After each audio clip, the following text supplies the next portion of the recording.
Welcome to a presentation on Blue Columbine Co-housing, which is a community of 39 households planned for 3 acres on West 44th Avenue in Wheat Ridge, Colorado.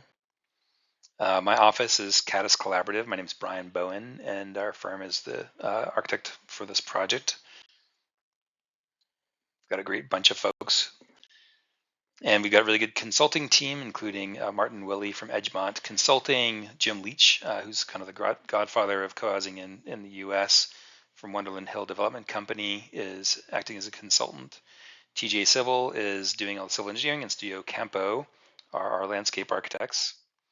But the real developers behind the project are the future residents of Blue Columbine Co-housing. Co-housing is unique in that it is developed by and large by the people who are going to live there, as opposed to by a professional developer. Co-housing is a type of intentional community where residents have their own private homes, but also share common facilities and engage in regular social interaction. It emphasizes community living through shared spaces, collaborative decision-making, and a strong sense of belonging.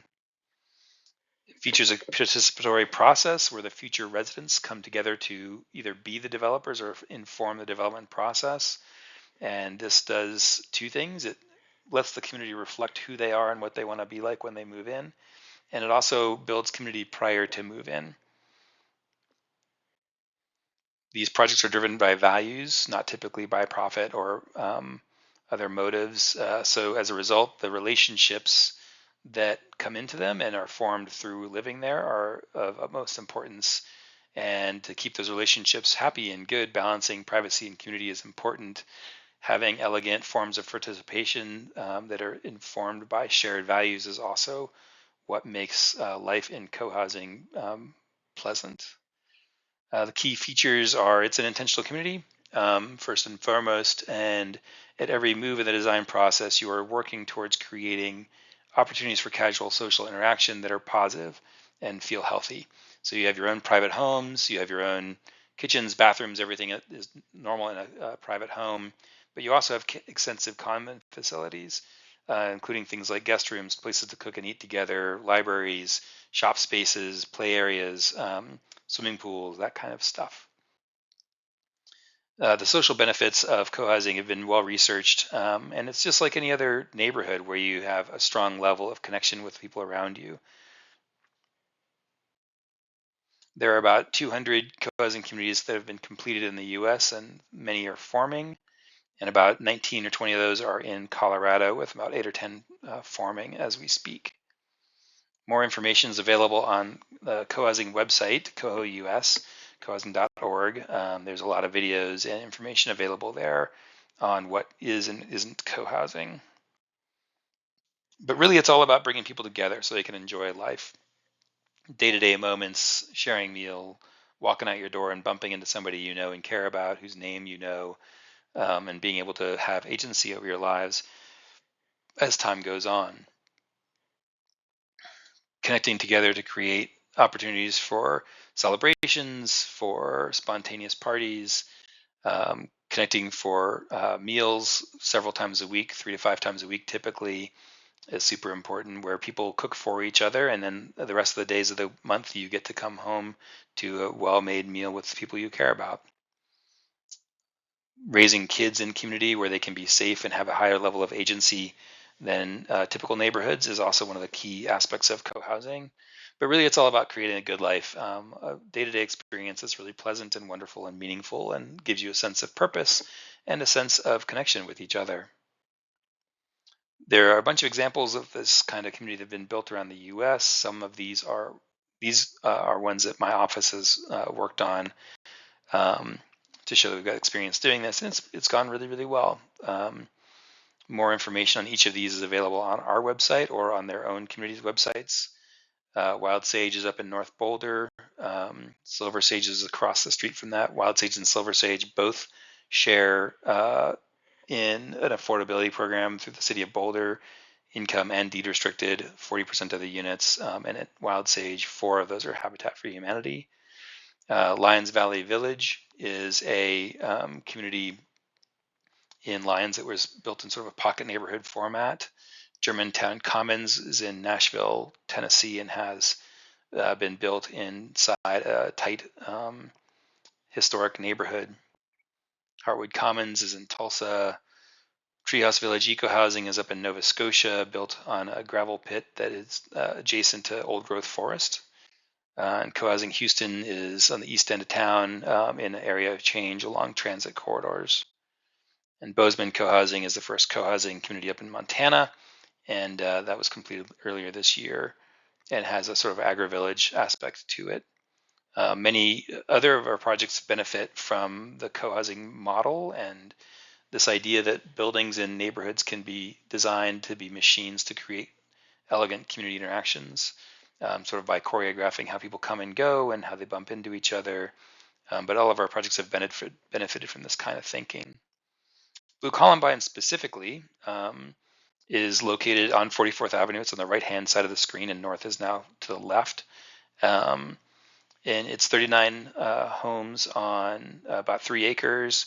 The concentration of development is to the south, right-hand side of the screen, in a more multi-family kind of building that creates a really excellent street frontage. The cars and fire lanes are kept to the outside of the property, east and west sides. That has the benefit of allowing simple fire department, water, and utility access, but also means that the development focus is a little bit more central to the project rather than along the edges. And then also in respect to the agricultural history of the area and the adjacent uses to the north, east, and west, the northern third almost of the site is being left natural and developed as gardens and a natural pool, and but has very few structures on it. So most of the homes start off in a 3-story building to the south, and it tapers down to 2 stories and then to 1 story and then nothing. The units all face inward towards the common green, which is a linear set of landscape elements that at the north end open up to the open space, and at the south end terminate at the common house. The way the units are organized is they all face this inner courtyard, and people come and go through this courtyard, and that process of coming and going allows people to really get to know each other. There are extensive common amenities found in the common house and on site. The current unit mix is a diversity of units from anywhere from like 800 square feet up to almost 2,000 square feet. The street frontage is designed to comply with design guidelines and create a really dignified and elegant street frontage on the public realm side, featuring upper floor decks and really livable areas. The massing, as I mentioned, just tapers down from the south to the north from 3-story to 2-story, and offers several different housing typologies, all opening up to the common green. Some images of the courtyard. Courtyard looking north between townhomes and duplexes. And here's a fly-through of the project, looking in from the southwest and taking a look at the 44th Street frontage again. And now we'll move around the building into the common side, where everything is meant to have an aspect of livability, a lot of livable surface area. The common kitchen opens up to a common patio and dining room. The common green is well landscaped and furnished to draw people out of the home, so that there's a layer of privacy and a layer of public space so that people can feel comfortable being together out there.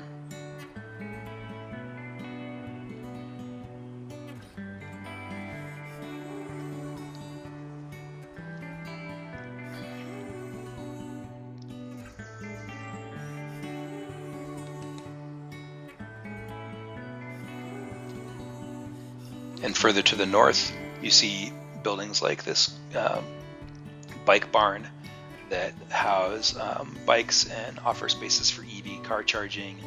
The garages and cars are out on the perimeter of the site, so you don't really experience them from inside the property. Inside's meant to be for people, not for cars. And as you come out through the north side, the fly-through will take you to the natural pool and pool house. which is currently planned for the farther north end of the property.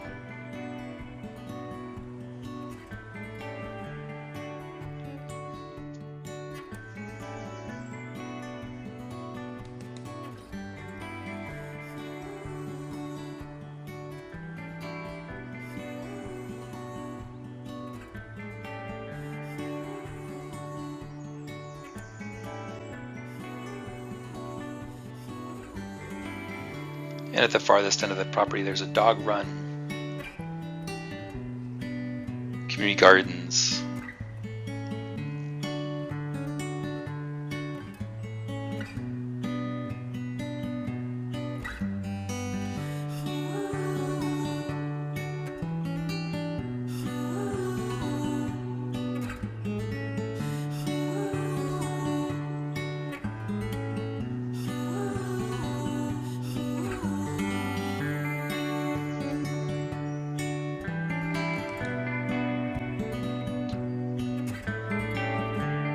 garages are all located along the property lines outside of the central common space.